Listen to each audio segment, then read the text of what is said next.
आज हम मुद्रा का अर्थ, परिभाषा एवं कार्य के बारे में अध्ययन करेंगे। प्राचीन समय में जब मुद्रा का आरंभ नहीं हुआ था, तब व्यक्ति एक वस्तु का लेन देन दूसरी वस्तु देकर किया करता था, परंतु ऐसी स्थिति में उसे अनेक समस्याओं का सामना करना पड़ा। जैसे अगर उसे कोई वस्तु चाहिए तो उस वस्तु के बदले में दूसरी वस्तु जो है वह वस्तु दे रहा है, उसके बदले में दूसरी वस्तु लेने वाला व्यक्ति उपलब्ध होना चाहिए। दूसरा, जिस वस्तु को वो दे रहा है उसका माप भी अन्य वस्तु के बराबर ही होना चाहिए। ऐसी अनेक समस्याओं के समाधान के लिए मुद्रा का विकास हुआ।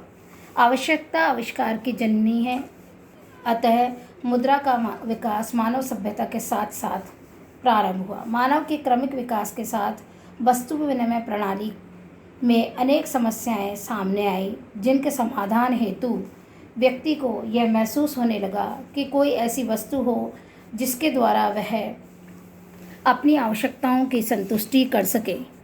अतः वस्तु विनिमय की कठिनाइयाँ यथा दोहरे सहयोग का अभाव, अर्थात एक व्यक्ति एक वस्तु दे रहा है, उस वस्तु के बदले दूसरा व्यक्ति उस वस्तु को लेने को तैयार हो।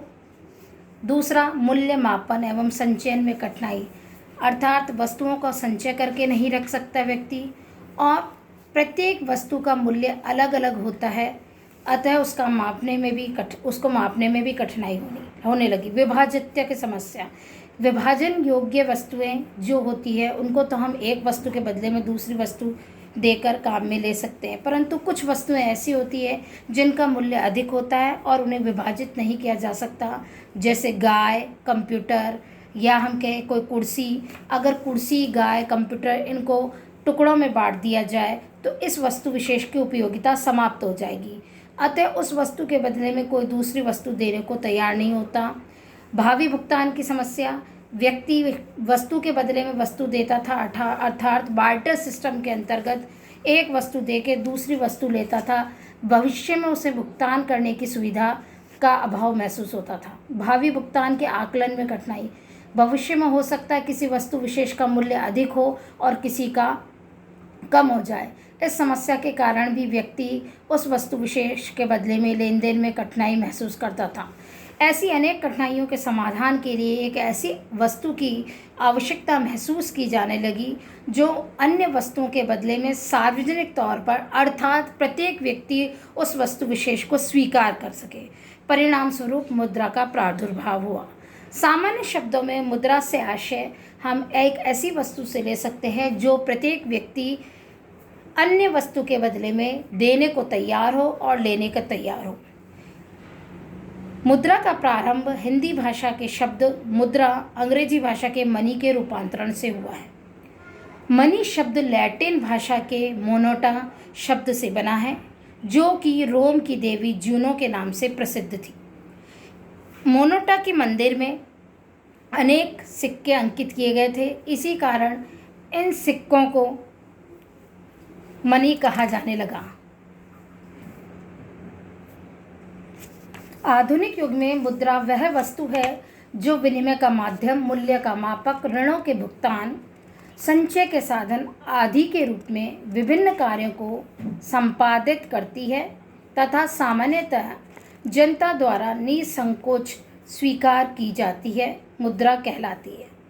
अर्थात तात्पर्य यह विनिमय के माध्यम के रूप में एक वस्तु के लेन देन के लिए, मूल्य के मापक के रूप में, अर्थात 100 रुपये में आपको 50 ग्राम, 100 ग्राम, 500 ग्राम, 1 किलो जो वस्तु मिल रही उसके संदर्भ में, ऋणों के भुगतान के रूप में, अर्थात आप जो ऋण लेते हैं जिसे 1 रुपया या 100 रुपया 5% के हिसाब से लिया, 2% के हिसाब से लिया, उसके भुगतान के रूप में, ये सभी जो कार्य है। और संचय का साधन, संचय यानी व्यक्ति भविष्य की आवश्यकताओं को पूरा करने के लिए अपनी आय के कुछ भाग को संचित करके रखता है। तात्पर्य यह है कि व्यक्ति अपने आय के संपूर्ण भाग को व्यय नहीं करता, कुछ भाग भविष्य की आवश्यकताओं को ध्यान में रखते हुए, अनिश्चितताओं को ध्यान में रखते हुए संचय करके रखता है। इन सभी आवश्यकताओं को पूरा करने के लिए जिसको स्वीकार किया जाता है वह मुद्रा है, और सामान्यतः जनता एक दूसरे से मुद्रा के रूप में लेन देन करती है और सरकार द्वारा इसकी विधिग्रह द्वारा स्वीकृति प्राप्त होती है। मुद्रा की परिभाषा विभिन्न विद्वानों ने अपने अपने मतानुसार दी है। कुछ अर्थशास्त्री इसको कार्य के अनुसार परिभाषित करते हैं, कुछ अर्थशास्त्री इसे वैधानिक नीति के अनुसार परिभाषित करते हैं, कुछ कहते हैं कि सामान्य स्वीकृति के आधार पर आधारित परिभाषा भी मुद्रा है, और कुछ विद्वानों ने संपूर्ण कार्यकलापों के आधार पर एक उचित दृष्टिकोण प्रतिपादित किया है। मुद्रा की परिभाषा को हम विभिन्न अर्थशास्त्रियों द्वारा जो वर्गीकरण किया गया है उसके आधार पर परिभाषित कर सकते हैं। कार्य के आधार पर परिभाषा। हार्टले विदर्स के अनुसार मुद्रा वह है जो मुद्रा का कार्य करे। मुद्रा वह है जो मुद्रा का कार्य करे। तात्पर्य यह है कि यह सारगर्भित परिभाषा होने के बावजूद भी इसमें मुद्रा की अनेक विशेषताओं का समावेश किया गया है। अर्थात आप आदान प्रदान कर रहे हैं तो विनिमय के माध्यम के रूप में मुद्रा कार्य करती है। आप ऋणों का भुगतान कर रहे हैं तो वह भी मुद्रा का कार्य करती है।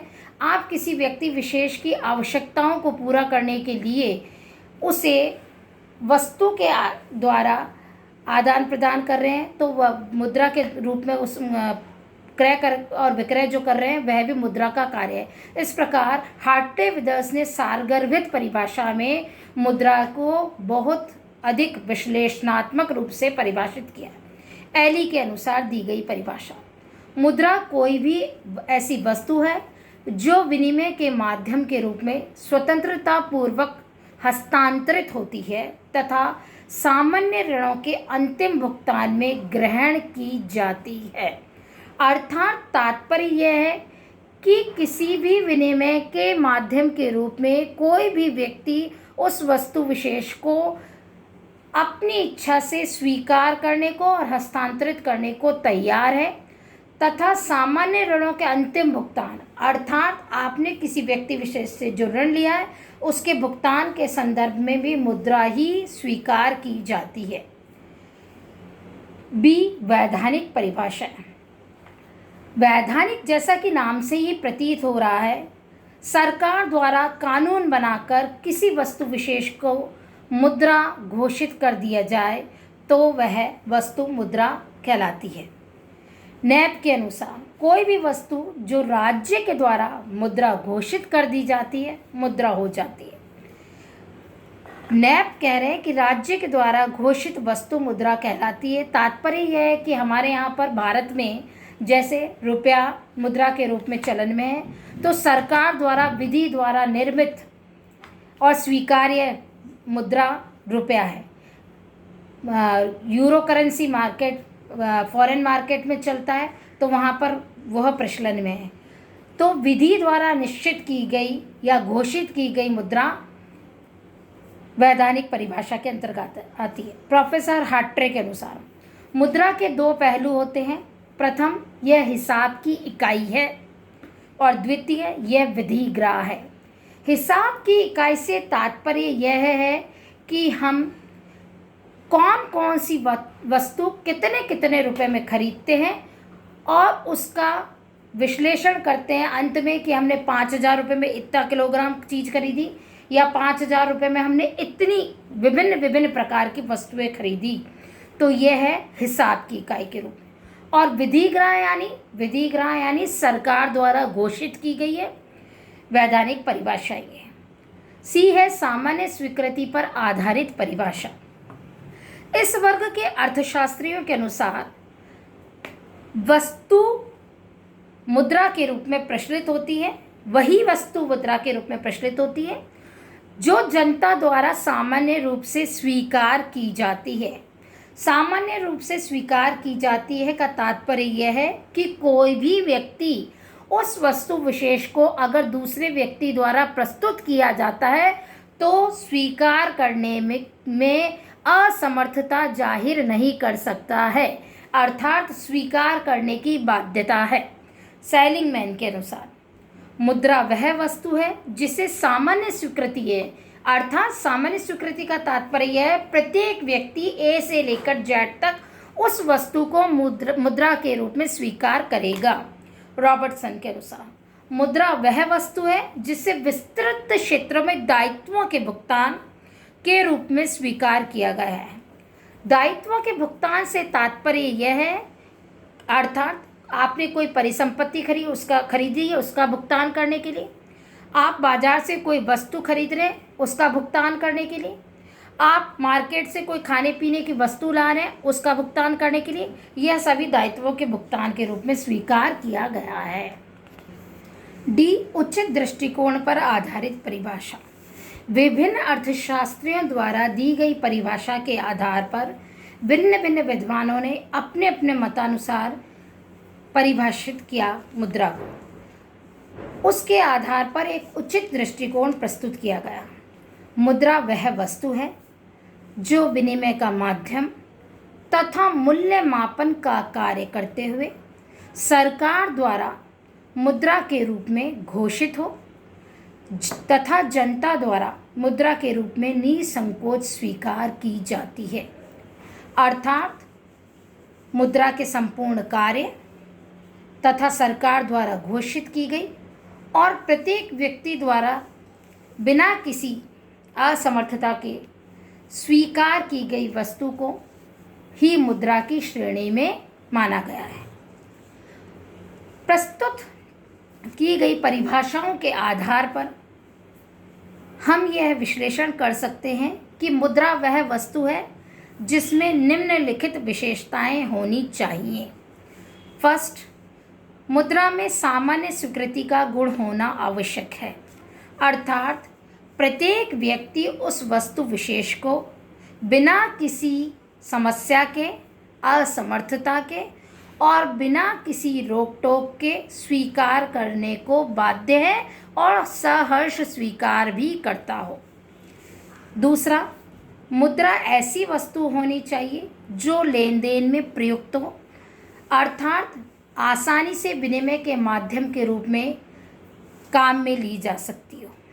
तीसरा, मुद्रा में मूल्य मापन की क्षमता होनी चाहिए। मूल्य मापन से तात्पर्य यह है कि एक पुस्तक का मूल्य 500 रुपये है तो यह मूल्य मापक के रूप में है। एक पुस्तक का मूल्य 1000 रुपये है तो उस वस्तु की उपयोगिता उस मूल्य के आधार पर परिभाषित की जा रही है। चौथा, मुद्रा सरकार द्वारा कानूनी रूप से निर्गमित की जानी चाहिए। तात्पर्य यह है कि हमारे यहाँ पर जैसे रुपया चलन में है, यह हमारे यहाँ पर सरकार द्वारा घोषित की गई टकसाल से निर्गमित किया जाता है तथा 1 रुपया और 5 रुपये के अतिरिक्त रिजर्व बैंक नोट का निर्गमन करता है। इसमें पत्र मुद्रा एवं धातु मुद्रा दोनों सम्मिलित हैं। पांचवा, मुद्रा ऐसी वस्तु होती है जिसमें स्थगित भुगतान की क्षमता होती है, अर्थात हमने कोई वस्तु 1500 रुपये में खरीदी और हमारे पास वर्तमान में 1000 रुपये ही हैं तो हम यह कह सकते हैं कि हम 500 रुपये का भुगतान 10 दिन बाद, 5 दिन बाद या 15 दिन बाद कर सकते हैं। यह जो अंतराल है समय का, यही स्थगित भुगतान की क्षमता को प्रतिबिंबित करता है।